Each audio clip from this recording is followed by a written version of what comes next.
Kita hidup di satu zaman fitnah, zaman yang selalu kita berhadapan dengan maksiat. Nah, apa hukumnya kita uzlah itu? Apa hukumnya kita memencilkan diri?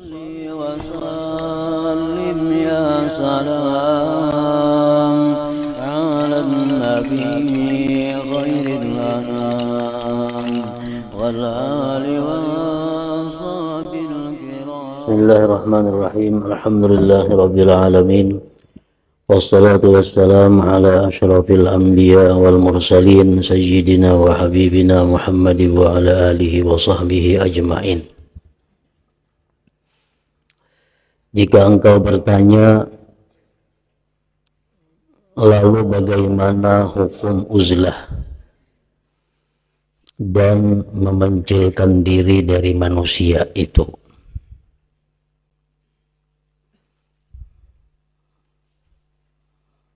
Andai kata kita hidup di tengah manusia, di tengah masyarakat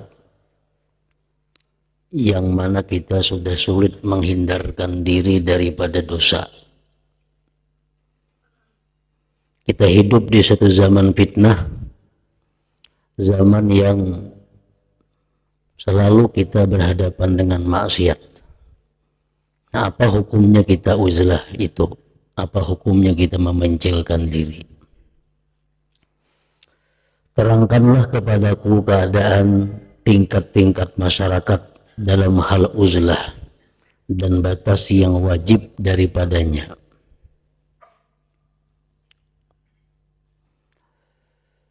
Ketahuilah bahwa manusia dalam masalah uzlah ini terbagi menjadi dua golongan. Golongan pertama, orang yang tidak dibutuhkan masyarakat dalam hal ilmu dan keterangan hukum. Kita hidup di masyarakat,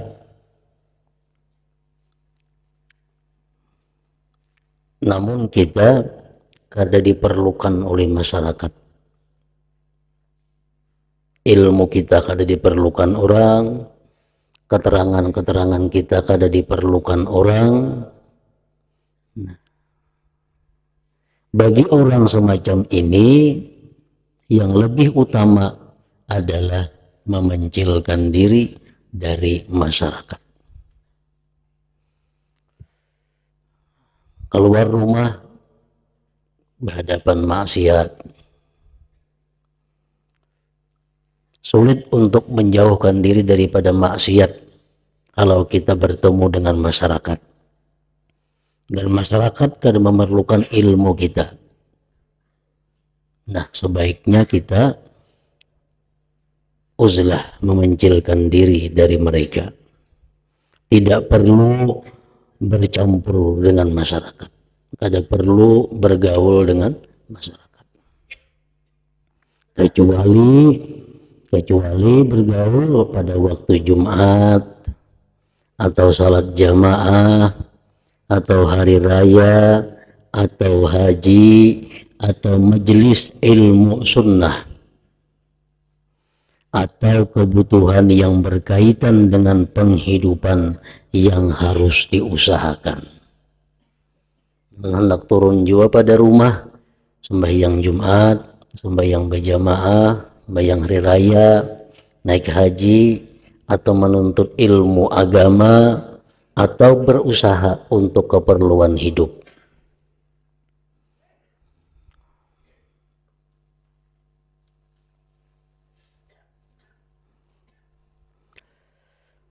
Kalau tidak mau memencilkan diri, maka hendaklah ia menutup diri dan tinggal di rumah. Tidak usah berkenalan dengan masyarakat dan tidak usah dikenal oleh masyarakat. Kada perlu menghadiri saruan orang, kada perlu menyerui orang, kada perlu umpat kehandil, kada perlu umpat duduk-duduk lawan masyarakat, karena sulit menghindarkan diri dari maksiat karena masyarakatnya sudah macam itu.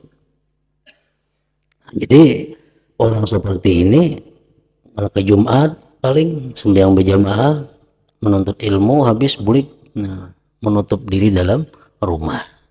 Nah, itu yang lebih utama.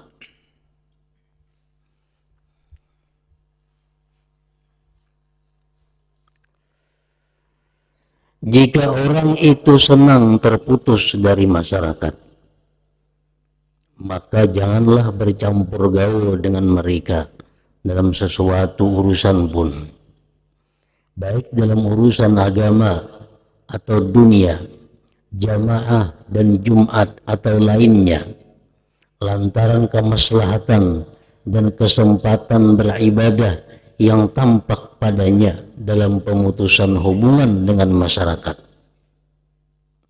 Sebab ia hanya boleh memutuskan hubungan dengan masyarakat karena adanya salah satu di antara dua hal. Nah, amun kita atau orang itu senang putus dengan masyarakat, baik urusan dunia atau urusan akhirat. Inya kada hendak ke pasar, kada hendak keluar rumah, kada hendak mailangi tetangga, kada hendak mailangi orang garing, kada hendak sembahyang Jumat, kada hendak sembahyang berjamaah, nya di rumah aja beribadah khusus.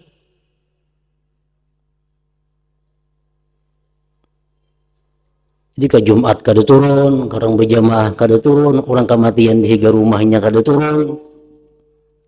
Bagaimana dalam rumah?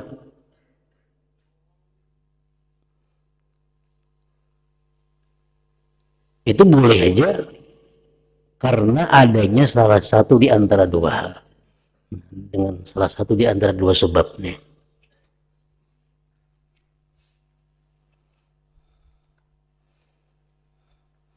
Satu, ia berada di suatu tempat di mana ia tidak berkewajiban melaksanakan keparduan ini seperti Jumat dan jamaah. Misalnya ia berada di puncak gunung, di dalam lembah dan sebagainya. Barangkali ini merupakan salah satu alasan yang mendorong orang-orang yang tekun beribadah di tempat-tempat yang jauh dari manusia itu. Nah, kalau kita kada hendak lagi berhubungan lawan masyarakat, putus sama sekali, baik urusan agama atau urusan dunia, salah satu caranya adalah jangan begadang di kampung, jangan begadang di kota, pindah ke puncak-puncak gunung atau ke dalam-dalam gua, di situ beribadah kepada Allah.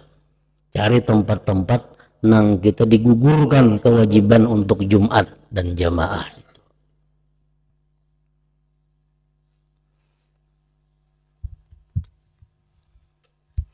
Nah, yang kedua, ia benar-benar yakin bahwa mudarat, kerugian, bahaya yang ia alami dalam bercampur gaul dengan masyarakat oleh sebab melaksanakan keparduan-keparduan ini adalah lebih besar dibanding dengan meninggalkannya. Sehingga pada saat itu ia mempunyai alasan untuk meninggalkan keparduan-keparduan itu. Atau inya kada usah ke gunung, kada usah ke dalam gua. Bagaimana di rumah aja, kada usah turun Jumat, kada usah turun jamaah, kada usah turun orang mati, kada usah ke pasar, kemanapun, di rumah aja bagaimana. Kalau alasannya bahwa di rumah itu lebih selamat. Kalau aku turun banyak bahaya daripada manfaat. Kalau aku ke masjid sembahyang Jumat banyak dosanya daripada pahalanya, penilaiannya tuh. Karena kalau aku ke Jumat di jalan banyak pertemuan ini. Kayaknya di masjid pulang banyak terjadi munkar macam-macam. Nah, jadinya titik di rumah bagaimana? Perhitungannya kalau aku turun sembahyang Jumat banyak rugi daripada manfaatnya. Nah, ini boleh juga. Tapi bujur-bujur di rumah bagaimana? Jangan ke Jumat kada, kayaknya orang pengantin tulak, nah ini luput ngarannya. Ke Jumat kada, ke warung mau, nah. Sembahyang berjamaah kada, Jumat kada, ke pasar juuk-juuk, nah Kada mau nangka itu.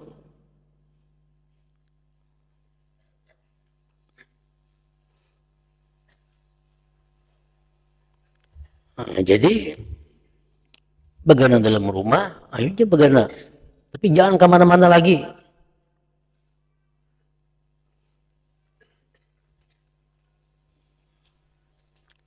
Sungguh aku pernah melihat, ujar Imam Ghazali, di Mekah ada guru ahli ilmu memencilkan diri. Ia tidak datang ke Masjidil Haram dalam jamaah-jamaah. Padahal tempatnya dekat. Dan keadaannya kelihatan selamat. Orangnya sihat.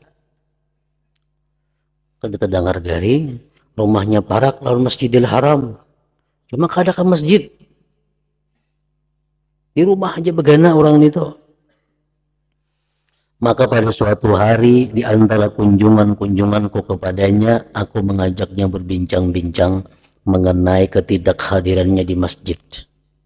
Lalu ia menuturkan alasannya seperti yang kuterangkan di atas, yaitu bahwa ganjaran yang didapatnya tidak seimbang dengan dosa-dosa yang dialaminya, serta berbagai tuntutan hak-hak sesama selama ia keluar masjid dan bertemu dengan orang banyak. Wajar dia melakukan masjid banyak dosanya daripada pahala yang kudapat.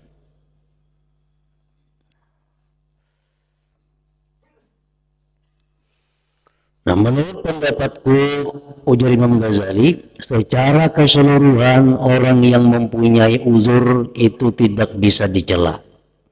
Allah Ta'ala lebih mengetahui uzur itu.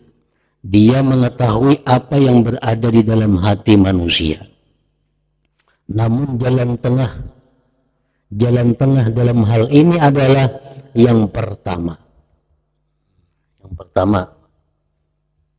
pertama, yaitu hendaknya orang itu berkumpul dengan orang banyak pada saat-saat Jumat, jamaah salat, serta berbagai kebaikan. Dan ia memisahkan diri dari mereka di waktu-waktu yang lain. Itu jalan tengah. Dan kalau kita hidup di masa, di kampung, atau di zaman yang mana kita keluar rumah itu sulit menghindarkan diri daripada fitnah, daripada maksiat. Ada 3 cara tadi. Yang paling baik, paling tengah, yang pertama. Kenapa? Kita keluar rumah untuk Jumat habis boleh. Untuk sembahyang berjamaah habis boleh. Mencari keperluan hidup habis boleh. Jangan bergaul dengan masyarakat dalam hal-hal yang kada ada manfaatnya. Jika orang itu lebih suka menggunakan jalan kedua, yakni meninggalkan masyarakat sama sekali. Kada hendak berjumat, kada hendak berjamaah, kada hendak semuaan habis. Maka caranya hendaklah ia keluar ke tempat-tempat yang tidak berhadapan dengan keperduan-keperduan ini. Jumat, jamaah, dan sebagainya. Pindah rumah ke hutan, ke gunung, ke lembah, atau ke dalam gua.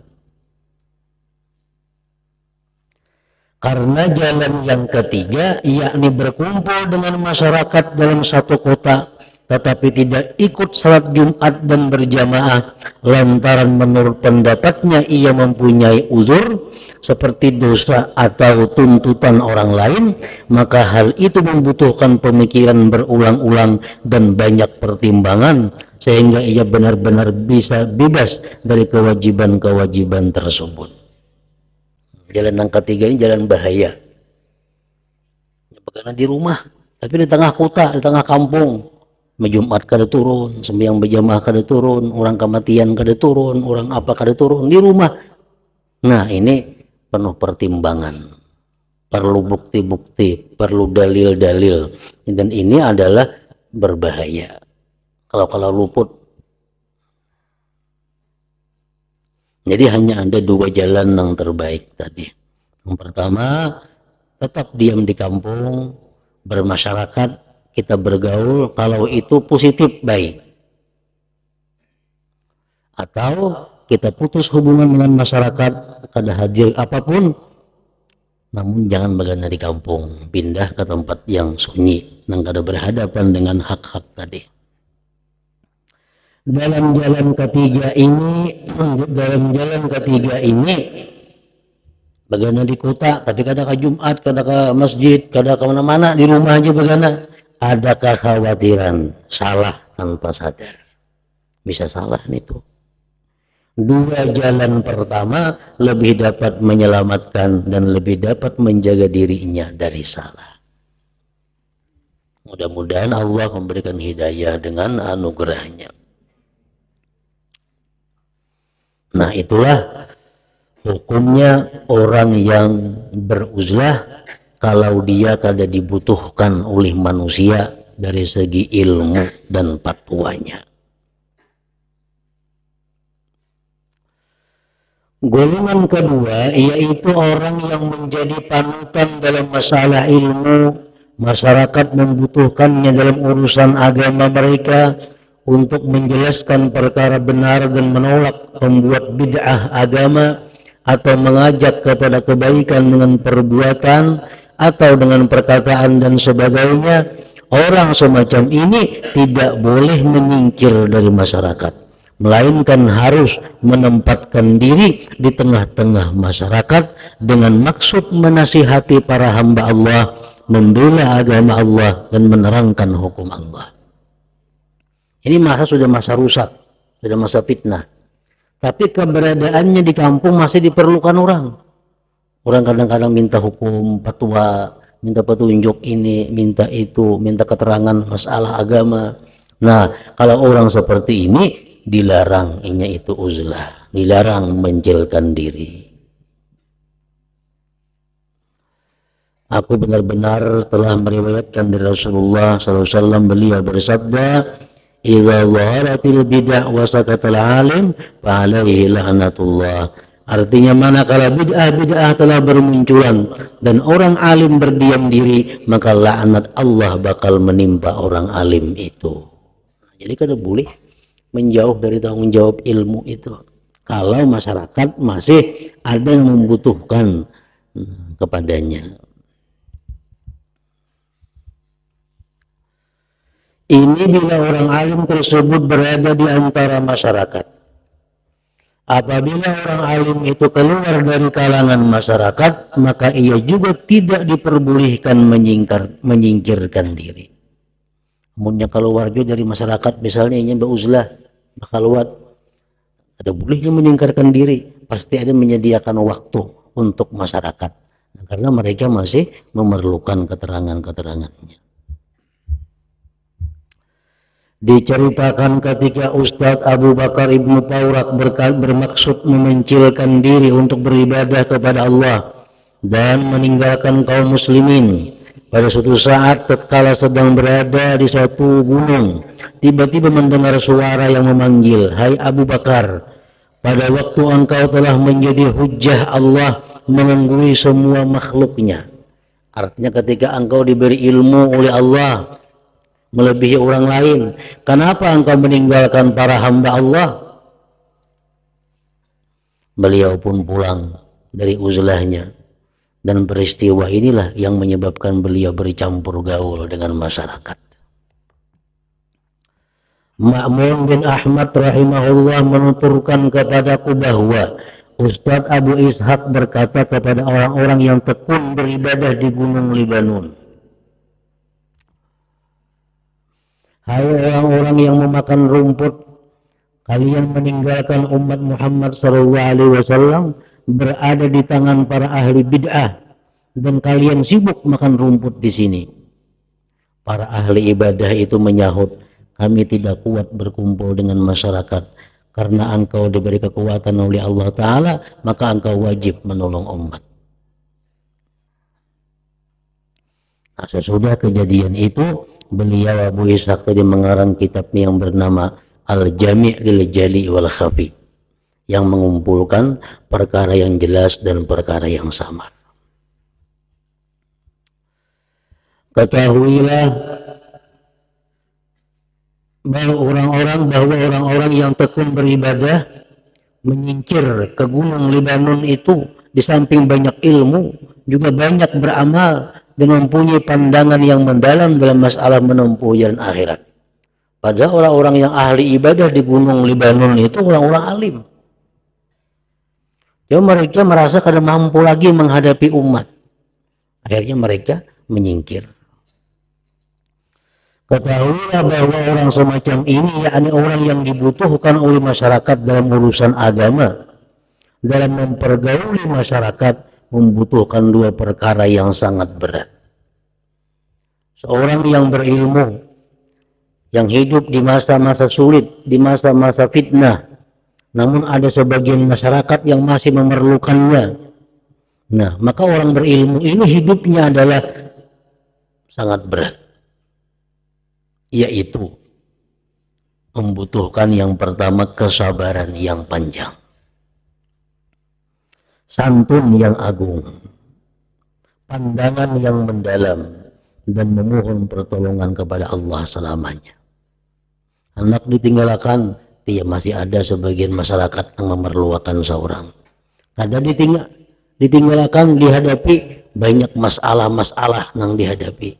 Nah, oleh karena itu memerlukan pertama kesabaran yang panjang.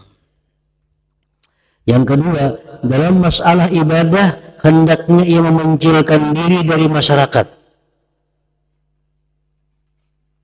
Biar aja bergaul di masyarakat, si orang alim yang diperlukan nih. Tapi urusan ibadah dia mengasingkan diri. Meskipun pribadinya berkumpul dengan masyarakat. Jadi jika masyarakat memerlukan fatwa, maka ia memberikan fatwa. Kalau mereka mengunjunginya, maka ia harus memuliakan mereka sesuai dengan kedudukan mereka dan berterima kasih kepada mereka.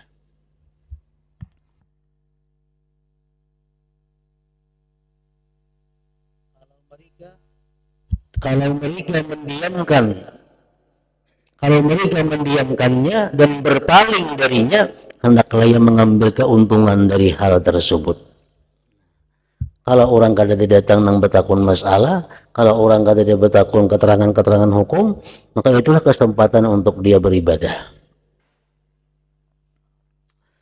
Kalau mereka berada dalam kebenaran dan kebaikan, maka ia membantu mereka.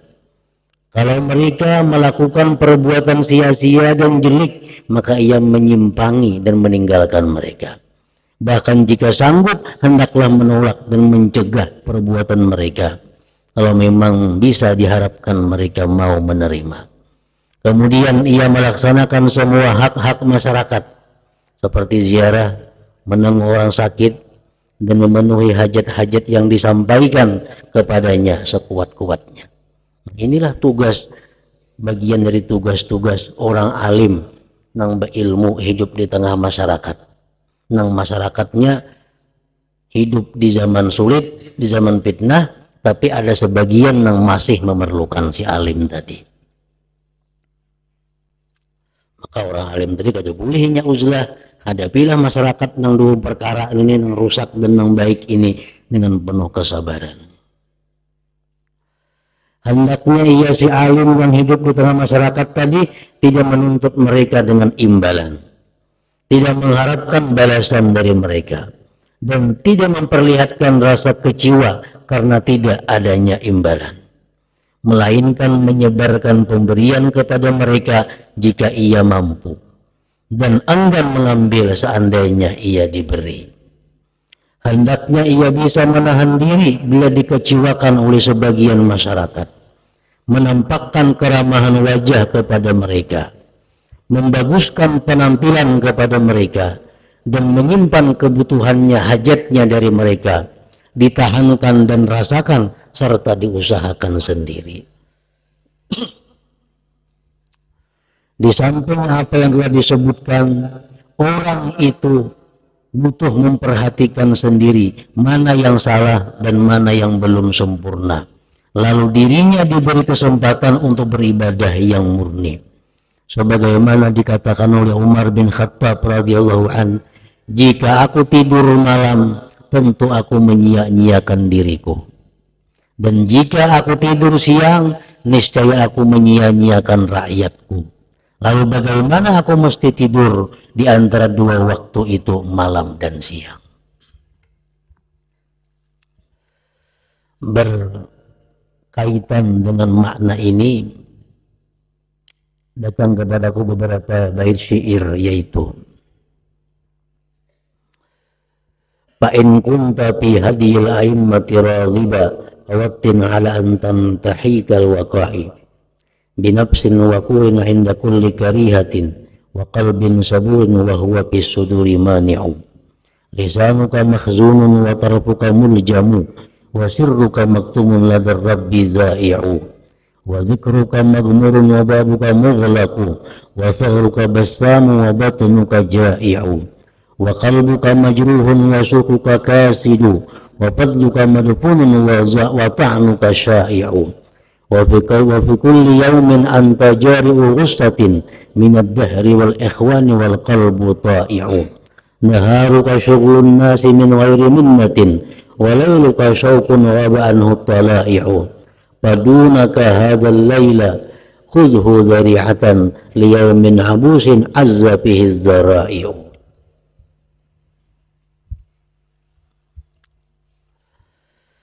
Artinya, jika engkau senang dalam petunjuk para imam-imam, maka mantapkanlah pada tempat yang bisa diterjang oleh kejadian-kejadian dengan hati yang tenang menghadapi setiap perkara yang dibenci, dan hati yang penuh kesabaran yang merupakan pencegah di dalam dada. Lisanmu harus dijaga, matamu terkendali, rahasiamu tersembunyi, hanya disampaikan kepada Tuhan. Zikirmu tertutup, tersembunyi, pintumu terkunci, bibirmu tersenyum, dan perutmu lapar. Hatimu terluka, pasarmu tak laku, keutamaanmu terpendam, dan cacatmu tersebar. Setiap hari engkau menelan perkara yang mencekik karena masa dan teman-teman, tetapi hati tetap taat kepada Allah. Di waktu siangmu sibuk berbuat kebaikan kepada manusia tanpa menyebut-nyebut, sedangkan malammu rindu ingin menghadap Tuhan, tetapi tidak ada yang tahu. Gunakanlah malam ini, gunakanlah sebagai perantara keselamatan diri pada hari yang penuh orang merangut dan sedikit yang mau menolong. Nah, memang demikianlah dirinya berkumpul dengan orang banyak, tetapi hatinya jauh dari mereka. Jadi ini yang pertama yang mesti disifati oleh orang alim yang inya berkumpul di tengah masyarakat yang sebagiannya sudah rusak, sebagiannya masih memerlukan inya. Ditinggalkan uzlah, kada boleh. Karena masih ada memerlukan. Hidup di masyarakat, karena ada sebagian yang rusak, maka perlu kesabaran, ketabahan menghadapi mereka itu. Demi umurku, hal itu merupakan perkara yang sangat berat dan cara hidup yang teramat sulit. Dalam masalah ini, guruku Abu Bakar Al-Warraq berkata dalam wasiatnya, "Wahai anakku, hiduplah engkau bersama ahli zamanmu, tetapi jangan engkau mengikuti mereka." Hiduplah di tengah masyarakat, tapi hidup jangan terpengaruh dengan mereka. Hidup jangan terbawa arus mereka. Kemudian beliau berkata, betapa sulit hidup seperti ini. Hidup bersama orang-orang yang masih hidup, tetapi mengikuti orang-orang agung yang telah mati. Kita ini disuruh menuruti contoh imam-imam, menuruti orang-orang saleh yang dahulu. Orang sudah mati, orang ini dituruti. Nah, kadang kita hadapi orang-orang hidup yang masa sekarang. Nah, jadi betapa sulitnya hidup seperti ini. Hidup bersama orang-orang yang masih hidup, tetapi mengikuti orang-orang yang agung yang telah mati. Karena kalau kita mengikuti hidup, menuruti mereka, kayak apa cara mereka berpakaian, kayak apa cara mereka bergaul, kayak apa cara mereka mencari nafkah. Kita turuti mereka, kita akan rusak, kita akan terpengaruh, terbawa arus mereka. Diriwayatkan dari Ibnu Mas'ud radhiyallahu anhu, bergaullah dengan orang banyak, tetapi tinggalkanlah mereka. Artinya hati menghadap Allah. Dan terhadap agamamu, janganlah engkau melukainya, merusaknya. Nah, ini orang-orang yang alim, yang diperlukan tadi. Hiduplah di tengah masyarakat yang sebagiannya rusak. Bergaullah dengan mereka, tapi hati tetap ingat kepada Allah subhanahu wa ta'ala. Apa yang tersebut di atas, insya Allah merupakan faidah yang memuaskan. Selanjutnya, apabila fitnah-fitnah satu sama lain telah berguak dan tumpang tindih saking banyaknya. Yang tadi kita manusia yang diperlukan masyarakat ilmu kita. Yang masih diperlukan sebagian masyarakat keterangan hukum dari kita. Artinya masyarakat ini yang baik masih ada, yang rusak banyak. Nah, karena kita punya ilmu masih diperlukan, tidak boleh kita uzlah meninggalkan tanggung jawab ilmu. Nah, lain lagi ini, apabila fitnah-fitnah satu sama lain telah berguak dan tumpang tindih saking banyaknya, lalu agama semakin mundur dan para muslimin sudah berpaling dari masalah agama. Mereka sudah tidak lagi memperhatikan hak orang mukmin. Mereka tidak lagi membutuhkan orang alim. Dan sama sekali tidak melirik orang yang memberikan faidah agama. Dan mereka tidak menaruh perhatian sedikit pun, tidak bersemangat dalam urusan agama mereka. Serta Anda melihat fitnah, perkara yang merusak agama sudah merata di kalangan masyarakat dan telah meluas di kalangan orang khusus, orang terkemuka. Maka dalam keadaan demikian, orang alim tadi mempunyai alasan untuk uzlah, memencilkan diri dari masyarakat dan mengubur ilmunya. Namun di kampung sudah orang kada ada lagi mau menuntut ilmunya, dilajari buka, kada ada perhatian lagi lawan agama, maksiat di mana-mana, kita menanggur, kita disariki orang. Nah, kalau sudah macam itu halnya, walaupun kita punya ilmu, kita sudah halal, kita sudah boleh untuk menjauhkan diri dari masyarakat itu. Aku sangat takut bahwa apa yang kututurkan ini adalah zaman yang sangat sulit ini. Allah sajalah yang dapat memberikan pertolongan dan hanya kepadanya aku bertawakal. Inilah hukumnya uzlah tadi dan memencilkan diri dari masyarakat. Nah, jadi kesimpulannya, masyarakat ini pertama dahulu ada dua macam. Ada masyarakat yang sebagiannya rusak, sebagian masih baik. Menghadapi masyarakat seperti ini kayak apa kita? Tergantung kitanya pulang. Bila kita kada orang alim, kada ahli ibadah, itu sudah halal uzlah. Sudah halal uzlah. Dan uzlah ada berapa macam tadi. Yang paling baik adalah nomor satu. Yang mana nomor satu?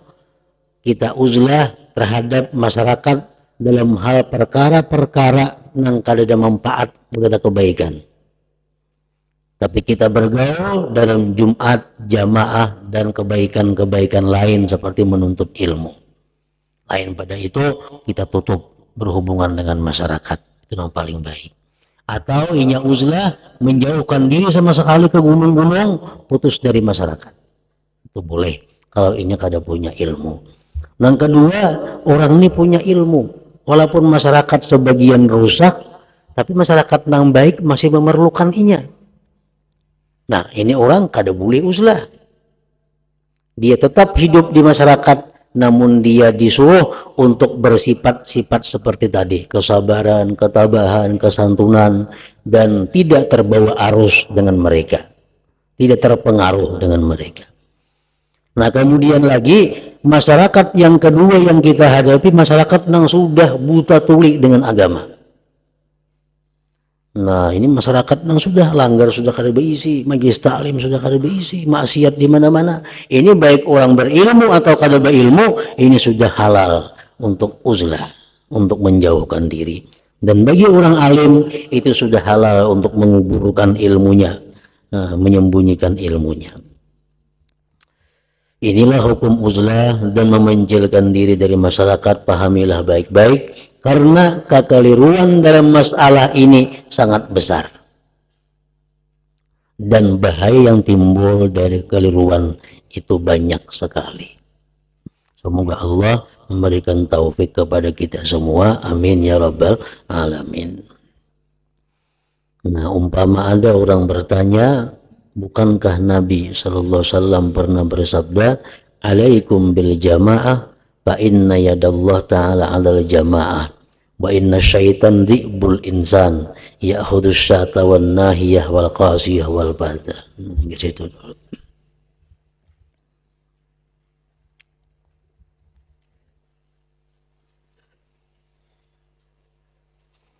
Hadratin Nabi sallallahu alaihi wasallam al-Fatihah. Iyyaka na'budu wa iyyaka nasta'in ihdinas siratal mustaqim. Bismillahirrahmanirrahim. Alhamdulillahirabbil alamin. Allahumma shalli wa sallim ala sayyidina Muhammad wa alihi wa sahbihi ajma'in. Allahumma ighfir lana ma akhta'na wa ma ta'ammadna wa ma asrarna wa ma a'lanna wa ma asrafna wa ma anta a'lam bihi minna, antal muqaddim wa antal muakhir, la ilaha illa anta. اللهم انفعنا بما علمتنا وعلمنا ما ينفعنا وزدنا فهما وعلما وعملا وهدى وتوفيقا برحمتك يا ارحم الراحمين. صلى الله عليه وسلم محمد وآله وسلم. الحمد لله.